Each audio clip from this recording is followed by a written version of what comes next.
And I think it's the time to pass to the next speaker. So allow me to introduce Ambrogio Fasoli. So Ambrogio, I was gonna read your bio from our site, but I don't have it. But we have a lot of knowledge from you before. So let me say that Ambrogio Fasoli is currently the head of fusion research at EPFL, the Swiss Plasma Center, and Ambrogio has a long tradition in fusion research. And Ambrogio Fasoli also from starting next year, he's gonna be the project manager of the EUROfusion consortium. And something I always like to mention is that Ambrogio was previously involved in FusionNet as part of the academic council of FusionNet. So it's always a pleasure to have you here. And please, the floor is yours, Ambrogio. Thank you very much, Dario. It's indeed a great pleasure for me to be speaking to this community. I was the chair of the first council of the academic council of FusionNet, and I really give a lot of value to these activities. I also am a passionate teacher, and despite many tasks, many duties, I don't want to give up teaching. It's the best moment of my day, and therefore, even giving this presentation is the best moment of my day. So I will try to give you an idea of where we are in Europe, particularly in our consortium, EUROfusion, and even more importantly, where we'd like to go. So I will now share my screen. You just have to tell me if it's the right.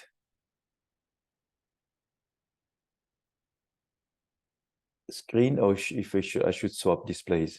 No, yes, it's fine. We can see you. We can see your presentation. Yes. You see the full screen. Okay, yes. Great.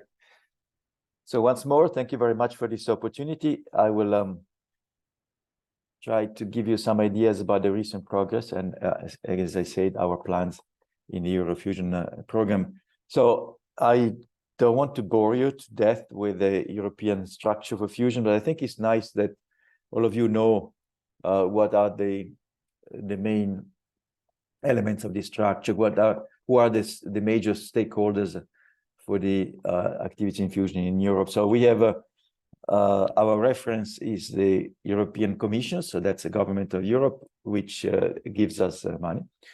And it has two parts involved in fusion. One is the Director General, if you like, a Ministry of Energy, which deals with ITER and fusion for energy, which I'll tell you in a moment what it is. And the second one is the Ministry of Research, if you like. It's called the Director General of Research and Innovation, which has EUROfusion in it, which sponsors EUROfusion. Now we have this European domestic agency for ITER called Fusion for Energy, again in the Energy Ministry for the European Commission, if you like, and that is responsible for the EU part of ITER, if you like, but also for our collaboration with Japan, which is called the broader approach. And then we have, which is the subject of my talk to some extent, is the EUROfusion Consortium, which is the group, if you like, that conducts research and development for fusion all across Europe, except the building of ITER. And in EUROfusion, and I've been pushing for that for quite a long time, and I see that actually Eva Bologna is also connected. She's now the officer for, among other things, for education and training. We are supporting education and training, and we are really trying to help with FuseNet, this community, to really form a cohesive element across Europe, which is one of the best, if you like, outcomes of joint research. Fusion has been always an example of European cohesion, and it has to stay that way. So the consortium is not a small thing, because it involves actually 29 countries, which is more than the countries members of the European Union, and 31 research institutions, 164 universities, and the number of students are close to 1,000 in general, and several thousand fusion researchers and support staff. You see now in this map some different colors. Why? Because some countries are not members of the European Union and are associated nevertheless to the consortium, via other members. For example, Switzerland and UK are associated by a cooperation agreement with Germany, and Norway is associated by a cooperation agreement with Denmark. That is to say that, in a sense, our activities are stronger than the politics. So we are more united than the politics elements are in Europe. Just give me a second. I need to get rid of the sunshine. Won't complain about, but see my eyes. So one of the advantages of having a cohesive approach is that you can have a vision long-term and a coherent set of avenues for research that lead you somewhere. And that's exactly what we had for quite a number of years now. I think in 2014, for the first version, what we call the European roadmap. Nobody else in the world had a roadmap like this. Nobody. Now, some countries, some partners of ITER are trying to have this, but we were the first ones to have this. That means a program that's organized along different missions to achieve as fast as possible, but as realistically as possible, the ultimate goal, which is the development of the fusion power plant. So we had this roadmap with several elements. Of course, the present facilities, but main element was and it still is ITER. But ITER is not the end of the story. Of course, we need to go to the demonstration reactor called demo. We need to, throughout, understand how we can develop materials for that. We need to also see if the tokamak is the only option or you have several options, and in particular, what is the potential of the stellarator. And we have to keep in mind that we are not a physics program. In a sense, our goal is not the Nobel Prize, although if it comes, nobody will complain, but our goal is the reactor that we can sell, or the people that build can sell electricity with, which means we have to also keep in mind that the cost of the production of electricity is an essential element. So this has been the, if you like, the guide for us for the last several years. We have a program at the moment. If you look at this bottom right pie chart, which has fusion science, because I say that the goal is not a, purely science discovery. The goal is a reactor, but in order to achieve that goal, we still have to develop science, but we also have to develop hand in hand with science technology, and that's why the technology part has been growing. The demo design specifically is also been growing, and now it's really a visible portion of our pie chart. We need to have some management, of course, but even more importantly, what has been growing, and I personally engaged and committed to keep that at least and maybe to grow further, because this is by far the most important long-term development we do, is training and education. The roadmap was articulated on 8 missions: how to control and how to operate the plasma, how to exhaust the heat from the plasma, how to optimize the material so that they can resist the neutrons and that they perform the duties that they have to perform, how to have a fuel, that is tritium, how to have the intrinsic safety features implemented and integrated in the demo design, and therefore having a design for demo. Again, how to make the cost of electricity competitive, and how to consider the stellarator as a valid option. Now, the advantage of working together is to have the best use of all facilities, the optimization of what we can do all around Europe. And again, by Europe here, I mean something more than European Union. And EUROfusion has brought the operation of tokamaks in a joint way, including JET, including the common tokamak. So as you perhaps know, some of you have been already maybe involved in internships and so on. We decide together the program, we then implement together the program, and whoever has some special knowledge or needs to or desires to acquire some knowledge goes wherever this knowledge is. And this way is really the way to optimize the output. So these are elements of the tokamak program. You can see several countries have important tokamaks, and some of them are already operational.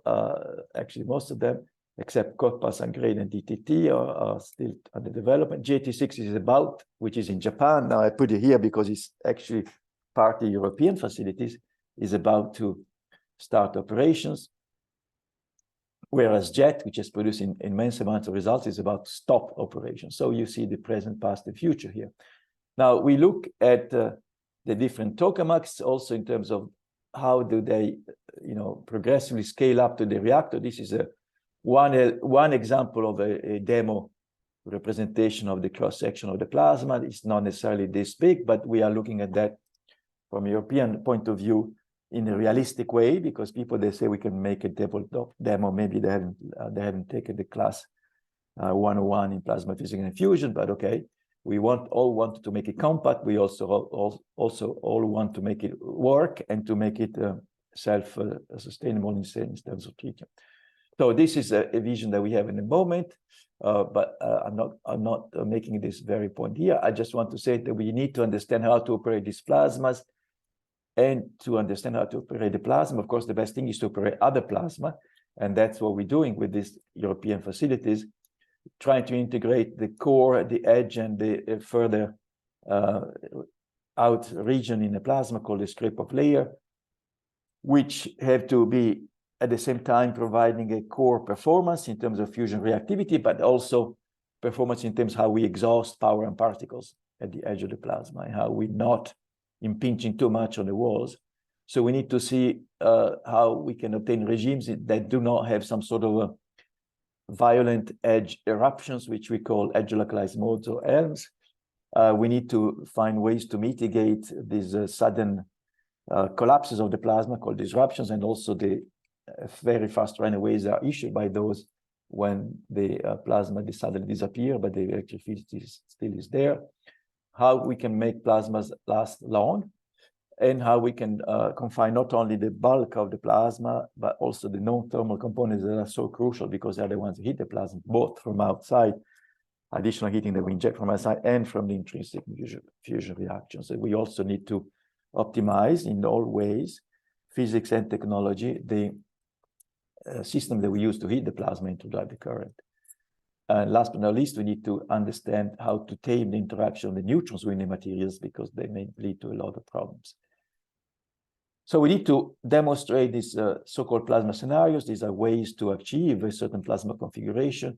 Plasma is mostly, if you like, self-organized, but we have ways to steer in one direction or the other that we need to understand and optimize.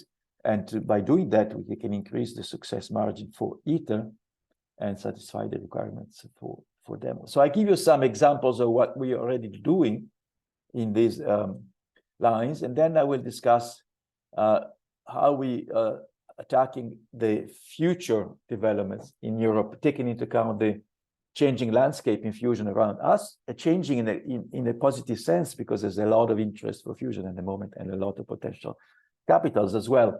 So we're looking at the edge and we're looking at the divertor. This is a quick tour around some of the machines that we have. This is an example of test of the prototypes that are ITER-like. So this is how we're preparing for ITER by operating present machines. This is West, in the machine from CA in France, which has been already operating with prototypes of the ITER so-called monoblocks in tungsten. So these are pieces of tungsten that go in the lower part of the diverter with a special material, copper, chromium, zirconium for the seat sink. And they have been running past 1 minute pulses with actively cooled diverter, which is not an easy thing to do. So you have a system that removes heat not only by inertia, but by cooling fluid inside the vessel, which is very challenging. And you can also look at the damages that are made by the plasma on these plasma facing units at the edges and so on. So understanding what you have to absolutely avoid it in ITER. Now there is, of course, the conversion to tungsten as the wall material for the future reactor. And in fact, ITER is deciding to go to tungsten. And tungsten has a number of interesting properties, but there's one thing that it does. I'm not a super expert on materials, but I understand that tungsten create what we call a fuzz, some sort of a foam-looking thing, which is not a good thing to have, obviously, on the structural material for a fusion reactor. So we need to understand how it forms and how it is influenced by the plasma. And so we can actually form it, make it form in a plasma, or in a plasma which doesn't need to be a tokamak plasma. For example, this is an example in which the fuzz is formed, tungsten fuzz is formed in a linear machine, and then it's exposed to a tokamak plasma to see what happens to it. I'm not going into any details, and then you analyze in a microscopic sense with this scanning electron microscopes and focus ion beam technologies, what happens at the microscopic level to this fuzz. You see these formations and these structures that at the bottom here, which are kind of cute looking, but they are not a good thing to have in a tokamak. So we need to understand to avoid that. Going around, what do we do in a present devices? One thing that we do is also to be open totally to innovation. For example, in terms of how we control the plasma, this is something we have done on the TCV tokamak. I'll give you a few examples of TCV, which I know best because it's where I am now. We have used deep reinforcement learning, working with the DeepMind. This is the, if you like, the intellectual part of Google, the incredible workforce on artificial intelligence. And by using their techniques, we managed to, for example, control independent plasma droplets. This is for a development for doublets, possibly, but also to control more conventional plasma shapes with these new techniques that are very promising. You can also control in real time something that's very crucial, that is how the plasma is detached from the wall in the divertor region. So detachment means that the plasma has some sort of airbag in front of it, between itself and the walls, so that something that arrives to the wall, the very few things that arrive to the wall are very cold, and so you have much less issues at the wall, and you can radiate the power at the edge, as opposed to the positive by convection and conduction of very localized spots, which are therefore subject to a lot of thermal stress. So this idea of detachment is, of course, the one that we need to implement in the reactor and in ITER. But how to control it is not so trivial, because you want the detached plasma to stay where you like it to be, which is close to the divertor X point, so to the real controlled region, if you like, for the exhaust, and not going too close to the wall, not going too close inside, because if it goes inside, it's a cold plasma, it's not good for fusion and so on. So this is an example in which in real time, we monitor the front of detachment by looking at a particular carbon line of emission, which is a proxy for a certain temperature range, which is very low, 10 eV or something. And then by looking where it is, we gas path to control where it should stay. And this is very successful. And it's one of the examples in which you develop one technique on one machine, you test it on other machines, and eventually you test it on the bigger machine, for example, on jet. And then you have really an increased confidence that it will work on your reactor. Another thing that we are addressing really is when the plasma dies all of a sudden. And this is an example again from TCV. You see that the plasma looks good to begin with, but then it gets unstable. It has some radiation over the top that happens, and then you can see the kind of fireworks that happen on the right movie, right here on the right-hand side, when that kind of event happens. That's something that's beautiful to watch in our small tokamaks, because nothing bad happens, but of course it's something you must absolutely avoid in ITER and a fortiori even in demo. So you have the phase in which you start by losing your heat content in the plasma, then you have a phase in which you start losing the current, and then you have the current, and instead of being in the plasma, is in a very specific beam of very fast electrons, which are subject to almost no collisions. They go faster and faster and faster, only limited by relativistic effect. And these electrons are a dramatic source of a problem for the tokamak. So we need to understand how to terminate, first of course, how to avoid this kind of event, and second of all, how to make it benign, how to mitigate the consequences. And again, this is something we can do together. I give this example because it's a nice example of what we can do in a group in EUROfusion. On TCV, we had not studied this before. We didn't simply have the resource and the know-how, specific know-how, because it's a piece of physics that's very very specific. But now integrated in the European program, we had experts from all over Europe coming, and now we have become experts also on this and contributing to JET, to us, to all the other machines. And this is a way in which you can make determination more benign by injecting some gas to spread the power on the wall. And it depends also on the density. You can see the figure, if you like, gives you a hint of how you can spread if you are benign, which is the left side. So if you spread the power, it's no problem. If you do not spread the power, it's a problem because you have concentrated spots that can be damaged. Of course, you have to think about something pragmatic to do in Italy if this happens, in addition to maybe designing a better concept for demo. And this is the so-called shatter pellet ejection. These are pellets that are pneumatically accelerated, and then before being injected are shattered. In other words, they're made into crumbles, and the crumbles are injected very fast in a plasma, and therefore they all of a sudden increase the density, and then you can mitigate the consequences of the disruption. And this is a technology that has been demonstrated to be very promising, and therefore was proposed for JET. And JET, which is the largest operating tokamak so far, in fact, until these very days, because then we passed the certificate to J86 in the ceremony in a few days, actually, we Europeans. And JET has implemented this so-called shatter pellet injector, as you can see in these images. It has given rise to nice termination of a possibly damaging disruption event. This plasma exhaust causes problems, so you have to get out plasma and particles once they have given the energy. So ideally, you want to confine perfectly everything that's useful for you, which is the fuel that fuses and the alpha particles when they're still very hot, very energetic. Once they're not energetic anymore, and once your fuel is fused, that is, you want to get it out. So it's easy to say, more difficult to do. So you have these diverted comps, etc. But just to illustrate the difficulty, I have a figure here from Schwarzschild, which illustrates the multi-physics aspect of this. You still have the edge of the fusion plasma, which is relatively hot plasma with a lot of species, because some of them actually come from the edge. And of course, you have your main species, which are deuterium, tritium, and helium, because you have produced alpha particles.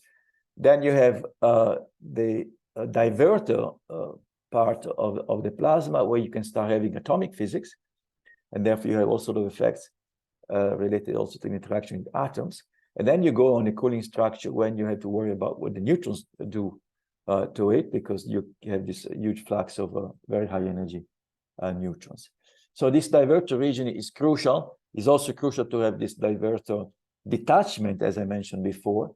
And so we're looking at configurations that may be optimized to have all these good consequences increased and the bad consequences reduced.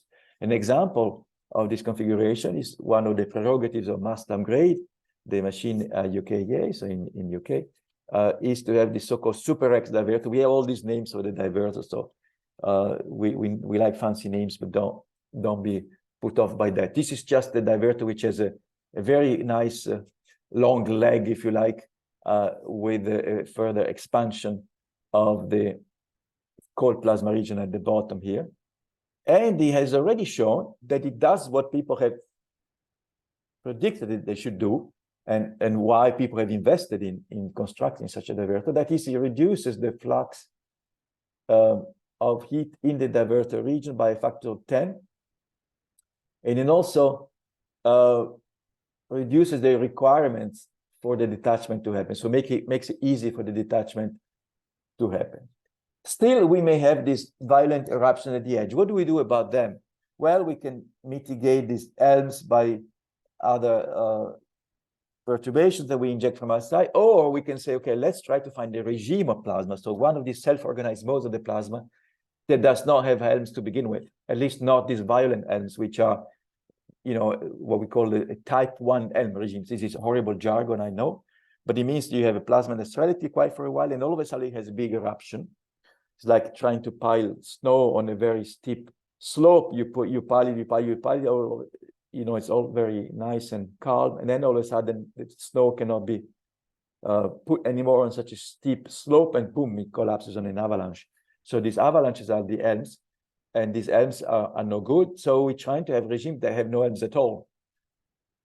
I mean, it's easy to say we have no elms at all. If you have a very low performance regime, it's fine, you have no elms. But of course, the challenge is to have no elms, or very modest and not so violent elms, with a high performing core, which means a high pressure core, well confined, that can produce a lot of fusion power. So an example of these regimes is this so-called quasi-continuous exhaust. So you have a little bit of a valve open to exhaust the particles and power, which is exactly what you want, but not a valve that opens violently like the elms do. And this is something that was studied on Ambrogio, on TCV, and then on jet. Again, this synergy between relatively small machines, medium machine, and large machines. Of course, all is relative. Jet is still small compared to ITER, but of course the next step would be ITER. And this is to develop a regime, to try and understand it, to make it reproducible. So this is a demonstration of this regime with very small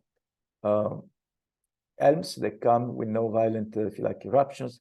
Once you achieve some conditions that are related to the shape of the cross section of the plasma and the pressure of the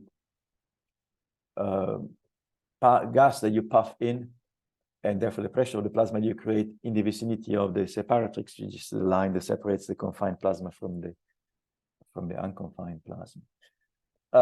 Still, we want to control this kind of regime and the radiation that's associated with the X point as a divertor, if you like, magnetic structure, and trying to make sure that the radiation happens from that part, which is relatively cold, before the plasma impinges on the wall. So we can also try to do that in real time. And that was, again, developed on relatively small devices and then demonstrated on jet. So we are really building up our confidence on these capabilities of controlling things that are crucial for the functioning of the reactor by building up from small to large machines.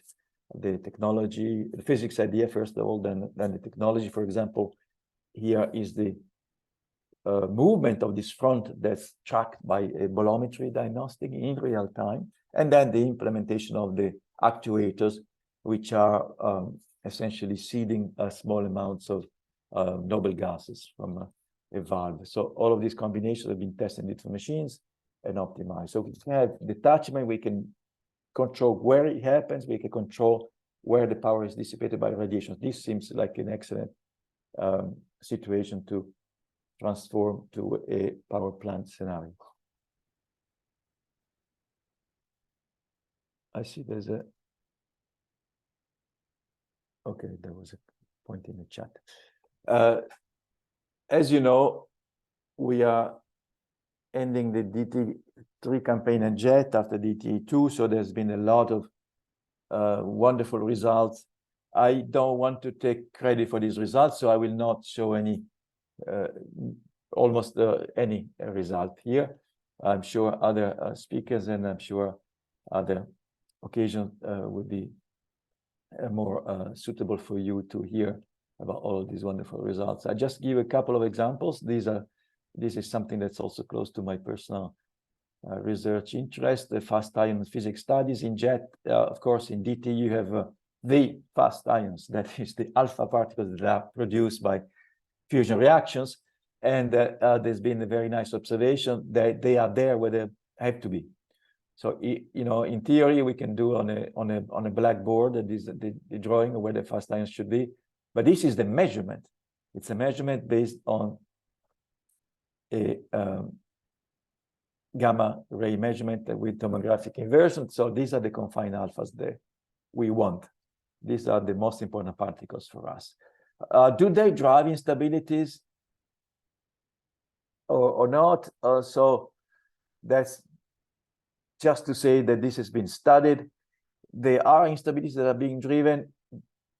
So interesting for physics, not so good news for reactor. Well, not so bad, because they don't seem to be basically have strong consequences. And also, they even have, I mean, the fast ions, despite this instability, even have a stabilizing effect on micro turbulence. So the transport may even be better with the fast ions.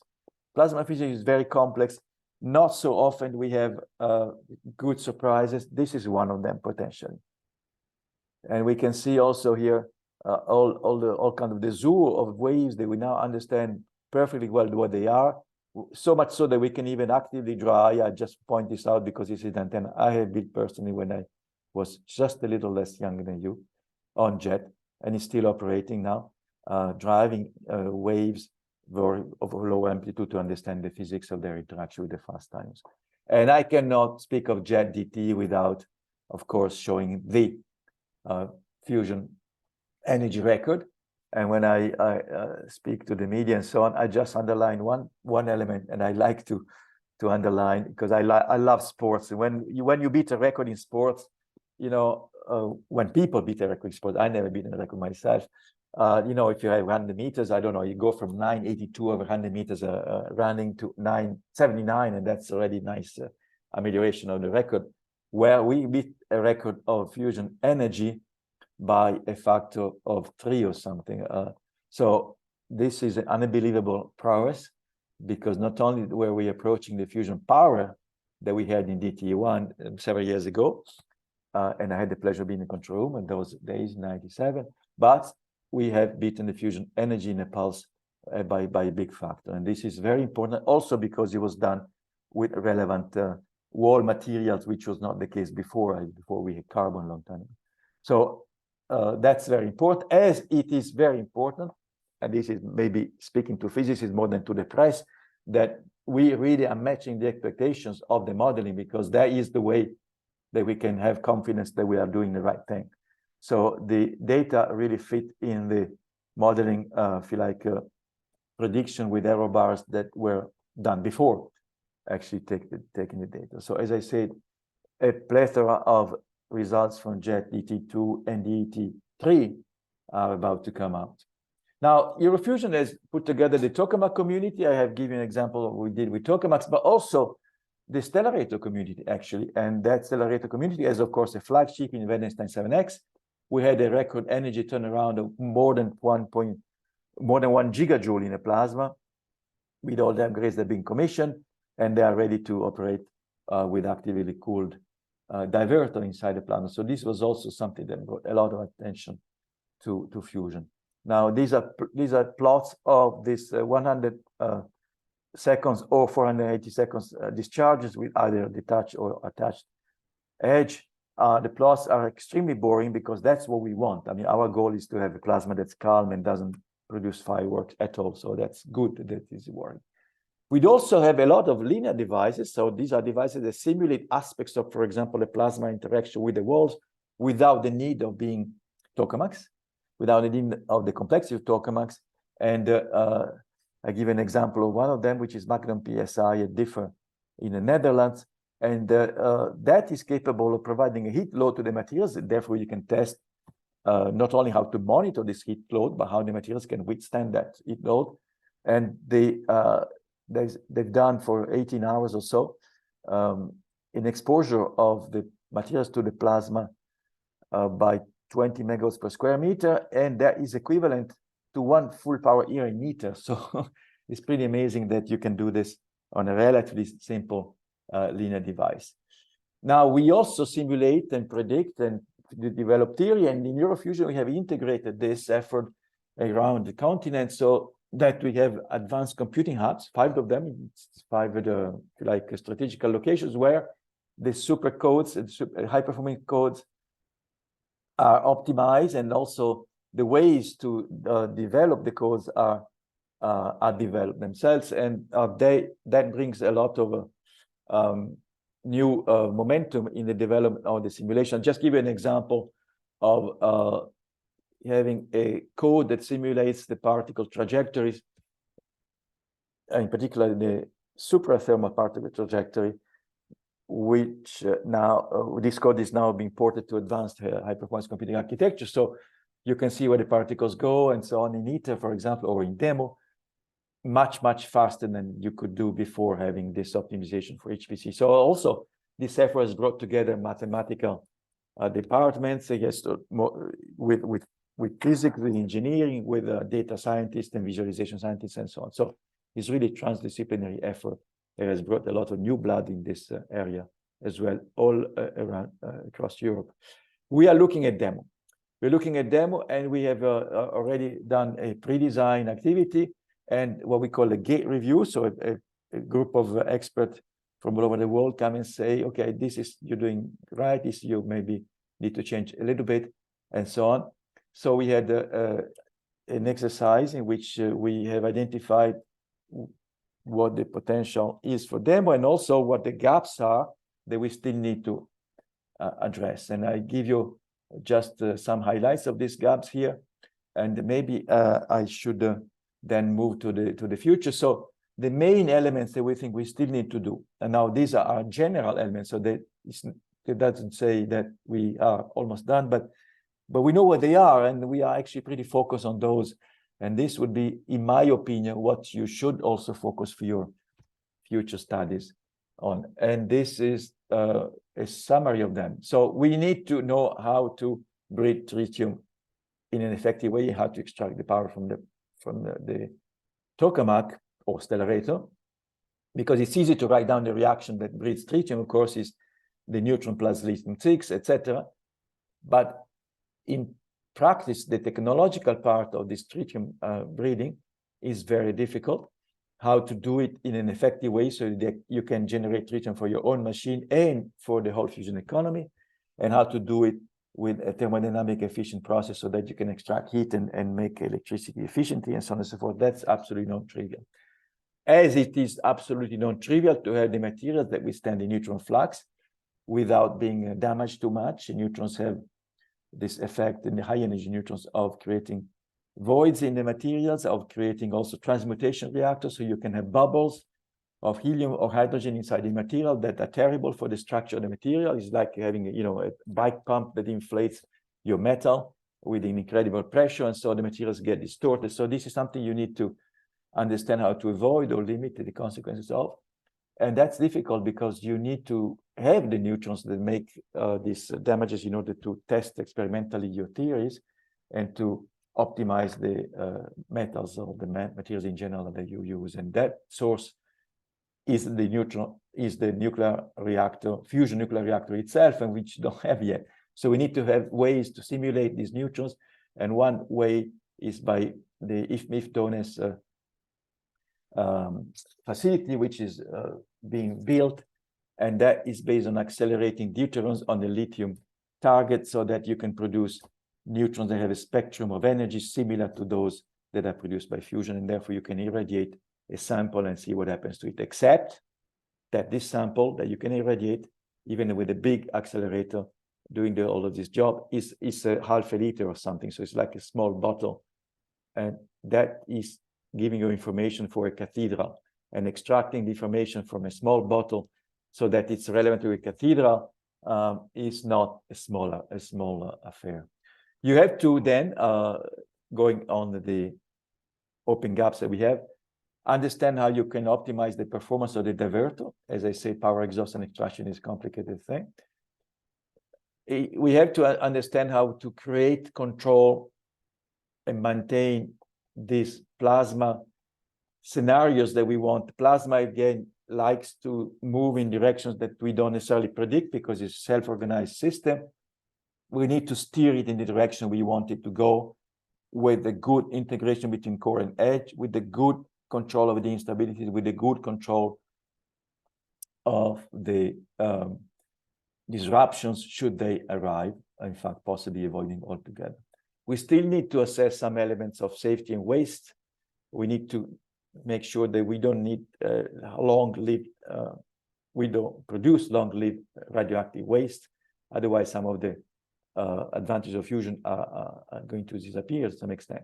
And one thing that maybe one studying physics doesn't realize, as I didn't realize myself, because I am also a physicist, that remote maintenance is actually a super crucial element of our reactor. And so developing remote maintenance system that is robust, that is especially capable of handling very big materials in the nuclear environment is a very important element of our efforts. So I have some examples of this. Maybe the slides will be given to you, but I don't have much time to go through the details.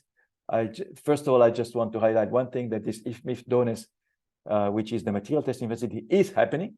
So we are very happy that EUROfusion is getting more and more involved in this. It's happening, so it's actually being built in the south of Spain, close to Granada. Okay, I want to go now to my next point, which is looking to the future. I said we are the first community that had the roadmap. I say 2014, but it's actually 2012, the first version, and then it was revised in 2018. Fantastic to have missions, all the logical things, all the logical sequence of things that we need to do out there. But fusion has a new slant to it. There's a new set of elements that are to be taken into account. So I think we need to revise the roadmap.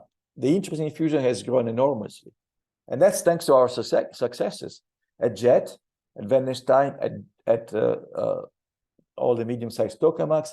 By the fact we put together ITER, despite the delays, ITER is unbelievable achievement of human being, if you like. And you hear from, I think, Alberto Loarti will tell you about that. But also from NIF in California. And there's been a growing awareness of the fact that these miraculous solutions from renewables are not so miraculous after all. So you need baseload electricity power plants. You need to switch on and off your power plant when you want to and where you want, so that you have a baseload that's always there in support of the renewables. And that is essential for energy transition and security. You also people realize that we cannot depend on the mood of a particularly powerful person in some other parts of the world for our gas and oil and energy in general access. So this has been realized in the last couple of years, and so there is really a lot of interest. We want to remain leaders in the world, we being Europe in a general sense of the world. We want to maintain leadership in science, leadership in technology, and also leadership in industrial capability. So we need to really go as fast as possible to the demonstration of the commercial feasibility of fusion energy. The rest of the world is not waiting for us. So we need to go forward and go one step beyond the present roadmap, which is based on this sequential JET ITER demo approach, which is super logical, but it's going too long. And the assumptions that are at the fundamentals of this are no longer valid. For example, in terms of the timing for ITER, we have to have a more synergetic approach between ITER and what comes after. Now, ITER remains the absolutely necessary milestone and the crucial element of our program. It will be a little bit delayed, as it has been JT60, and it has been EPFL DONES, and as it has been and will be DTT. So the major facilities are all around the world a little bit delayed. But we have to realize that all the lessons, or many of the lessons, which are unique and extremely valuable, are learned at every stage of a process, of a project, not only at the very final experiment. So especially for ITER, we have learned so much already in the process of designing, of validating, of us building the components, of assembling, that all of that has to be integrated in our roadmap. And we have to do it now, not waiting for the final firework of the JET, of the ITER Q-10 pulse. We have also seen, and I'm sure you are aware of this as much as I am, there is a lot of industrial and private investors' interest in fusion. I think at the moment we are up to 6 billion euros invested by private companies in fusion. We need to have partnership with this. We cannot think that we can go on our own. And honestly, in my personal opinion, neither can they. We have to go hand in hand between public and private and have partnerships that can lead to the necessary resource allocation and the necessary, and this I like to underline, industrial approach for designing and building demo. Demo will be an industrially built machine, not a machine that's built by university environment. That's no way. So we have to combine the best of both worlds. We have to take the effort from the private companies, which are much more prone to taking risks. And you have to take risks if you want to go faster. There's no miracle otherwise. They are focused on technology, they're agile, and they're fast.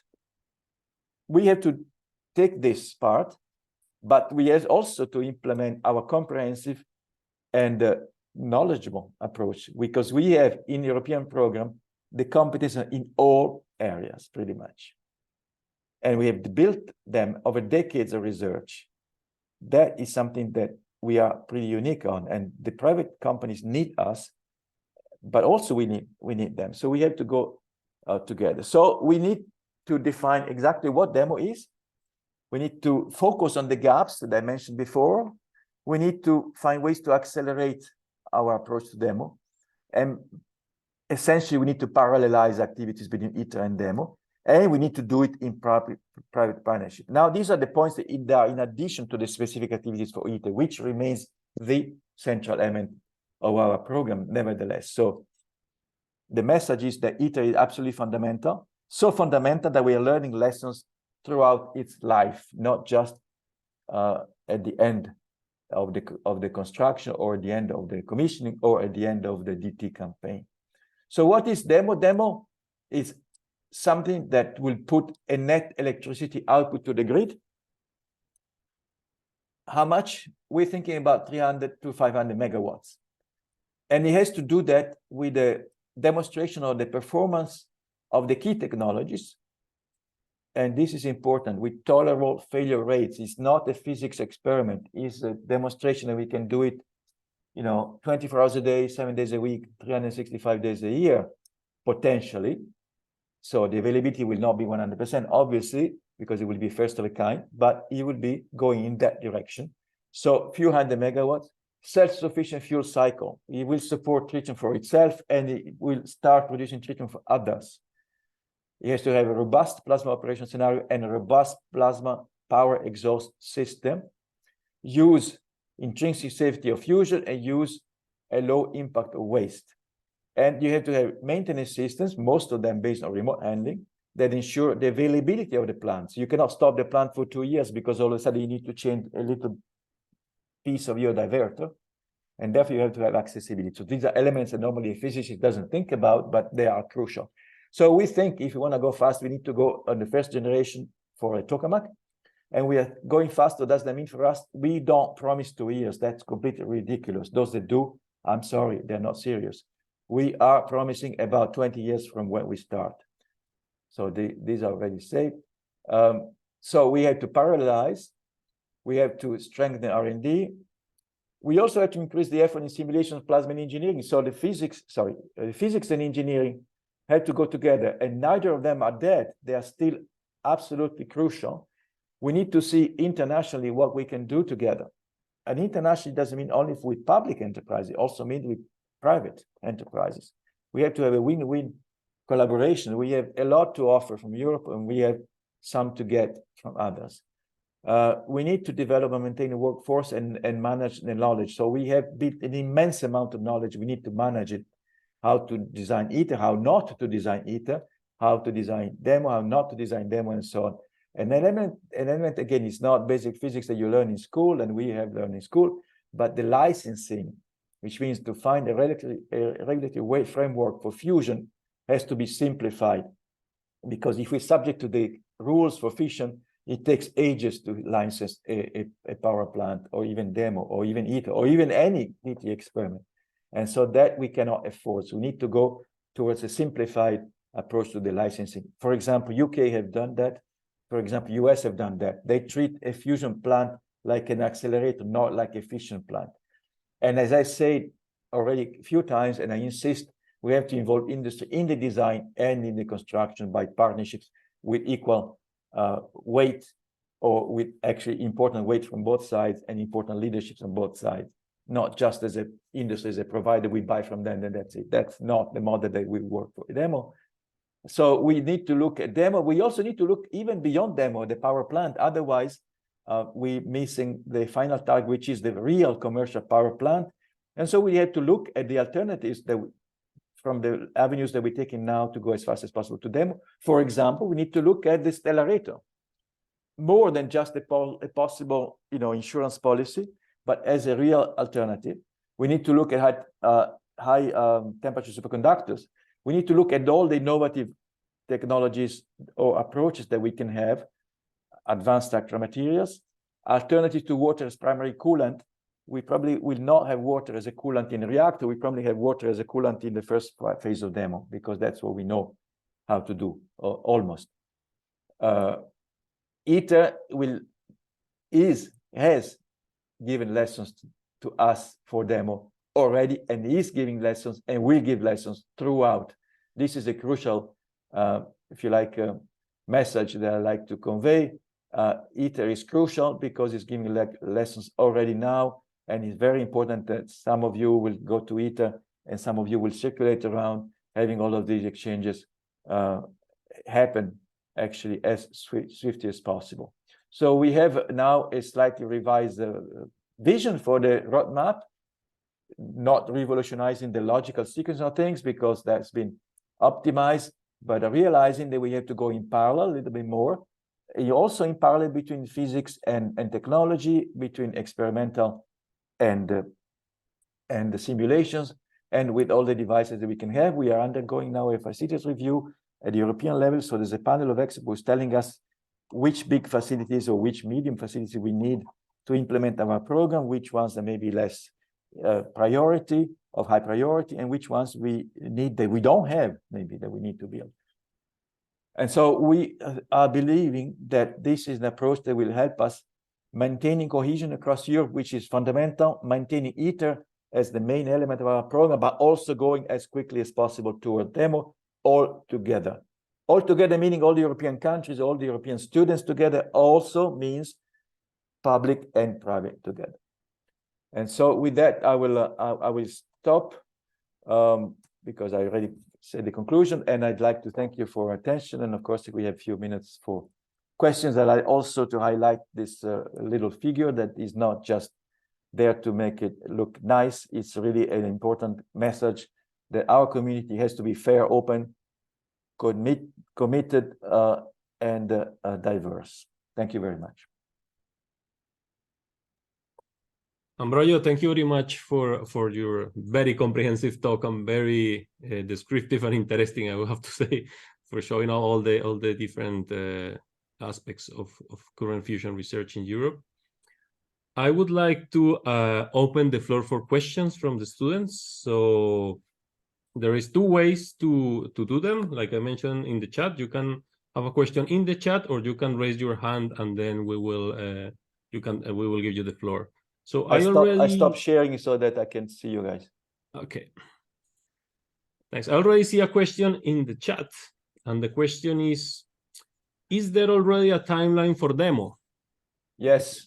The answer is I am pushing the timeline for it to be over the 20 years from when we will really start, and that means from where we really have the first elements for public-private partnerships, PPPs, that's easy to say, and that we are discussing with the Commission how to have mechanisms that foster that already. So my horizon is when we start something serious, and I hope very soon, over the 20 years. Now, some people say it's realistic and so on. Some people say, well, we should have 5 years. I think over the 20 is aggressive, but not unrealistic. It depends on you, on your generation, how much we can push. We need to push. Yeah, that's a good point. That's a good point. Let me see if there are more questions at the moment. Yes, there is one from Benjamin. So, thank you for your presentation. Can you tell us about research opportunities or theses at EPFL on fusion energy? Of course, although I'm not here to make a publicity for EPFL, but we allow you, Ambrogio. It's fine. Do you allow me? Okay, so I'm not violating the laws of broadcasting. We have opportunities in pretty much all fields. We have, I think, about 52 graduate students at the moment from all over the world, and the opportunities are in many areas. And at the moment, we have special openings in fast ion physics, for example, on TCV. Also on ECRH, electrocyclotron physics and technology, and on turbulence measurement, on spectroscopy, on theory simulations, many things. Yes, many opportunities. Don't hesitate to contact me or go look at the website. There's a page for that. It's an example of European integration, I would say. Maybe I can say that way. And also thanks to FuseNet, we give classes also via FuseNet. And I think we are very proud to be in this, despite the fact that Switzerland is not European Union. But I'm very proud that we are part of FuseNet and part of EUROfusion, of course. Thank you. Yes. Now we have Danny Medina on the raising the hand. So Danny, can you unmute yourself, please? Oh, can you hear me? Yes. Okay. Thank you so much. I'm Roger for this talk. And I have a question about the accelerator approach in the roadmap. Yes. Because if I understood well, demo was already decided to be a tokamak, and there are no plans for having deuterium tritium at Beldenstein or any future reactor. So I wanted to ask you what are the next plans for this approach? Will we have another device in the future with deuterium tritium, or we will iterate basing on the results from Beldenstein? It's an excellent question. I mean, the proposal is to have a demo as a tokamak, because to have demo as a stellarator, it will take a little bit longer at this stage. But the proposal is also to raise, if you like, the level of the stellarator in our program, and not just as insurance policy as it was in the previous roadmap or in the present roadmap, but something as a real potential for the power plant. Whether that implies building a DT stellarator in Europe quickly, I don't know. It depends on also on specific countries who may want to push for that. But certainly means that we have to look at the stellarator as a potential power plant, and therefore develop all the elements for technology that are necessary for a power plant with the stellarator in view. Some of them are pretty agnostic to whether will be a stellarator or a tokamak. Some of them may be investigated in both possibilities. So I don't know if there will be a stellarator DT somewhere soon. I don't anticipate it so easily, but I can tell you that we are raising the importance of stellarators in our roadmap to a power plant, and therefore that we look at all the technological issues to go from the stellarator, if you like, physics experiment to the stellarator power plant more swiftly in the future. Okay, thank you very much. Thank you. Thanks, Danny, for the question. Let me see if they have some more questions. We have 5 more minutes for questions. In the meantime, well, if somebody wants to go ahead, let me know. In the meantime, I profit the opportunity that I have you here, Ambrogio, and I make a question myself. Sure. You show a very interesting slide about the challenges that fusion is currently having at the moment, the key areas where research and also development needs to be done. And we have here master students attending from different competences, different knowledge. What would you think would be key elements that for master students to focus on these challenges? Like what skills should we also as education promoters should we focus on with the students in order to tackle these issues? We need, as you say in the Navy, all hands on deck. Look at this slide. These are the gaps. Do you need physicists? Absolutely. You have to understand how to control runaway electrons. It's a kinetic instability, blah, blah, blah. Very sophisticated physics. You need material scientists? Absolutely. You need to understand which materials can withstand the neutron fluxes without being damaged too much. You need Control people, artificial intelligence people, absolutely. You need to understand how you control, for example, the detachment front in real time using machine learning. You need to dig out the data to prevent disruptions, all sort of things. Do you need the experts in robotics? Absolutely. You need to remote handling, to develop remote handling so they can remove, for example, the diverter without opening the machine for too long. Do you need experts in radioactive waste, radioactive treatment? Absolutely. You need to have people that deal with the fuel cycle. So I think we have a wonderfully, and I stop sharing because I like to see you. I think we have a wonderful multidisciplinary and transdisciplinary field of research. And my message is that things have to go hand in hand. If I had to describe fusion challenge in one word, I would say integration. And I like to use the word integration in many ways. Integration between areas of physics, integration between experimental and theory, integration between different ways of simulating, integration between people or among people across a continent and further, integration between public and private, and integration of all components. Now it's a physical integration I'm talking about, in a big object. You know, some of the categories we're missing most are planners, people that manage the planning of a complex endeavor. So these are people that may plan the building of a I don't know, a nuclear submarine, or the building of or the organization of Olympic Games or something. So we need all these competencies that are really across the spectrum of competence that a young person can acquire. So my advice is choose any field with an eye open to the other fields so that you can really understand the challenges in general. And that's why having an integration across Europe is also super interesting. But many fields are needed. So you can really choose a field that you like, and then you will find an opportunity in fusion, including, of course, all nuclear aspects that so far have been a little bit underestimated. Thank you so much. And the role, there's a question about the role of AI in fusion. Yeah, yes, please go ahead. I mean, AI is coming everywhere, and we cannot close the door to innovation. We have to open all doors to innovation, and one aspect is AI.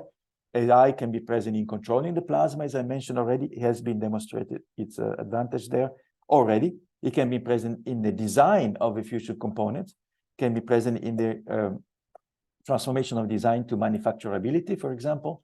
I'm also thinking of 3D printing, or so-called additive manufacturing, for making components that were not possible before. You have AI in real-time avoidance of events, AI in digging out data from the past to analyze and reach a conclusion, AI in interpreting even a numerical simulation data, believe it or not. So yes, you have AI in a lot of areas. So fusion is not close to innovation. It's actually one of the most open areas of human endeavor to innovation, because we need anything state of the art in many areas. Great. Thank you so much for the answers, Ambrogio. I think with this, we conclude your presentation. Thank you so much for being here. Thank you all. It's been a time for pleasure us. to be with you, even though virtually. Yeah, we know you're gonna be busy, even more busy next year running EUROfusion, but we're always happy to have you. And I'm always super happy to be with this community. Thank you so much. We appreciate that. Thanks, Ambrogio. Thank you. Take care.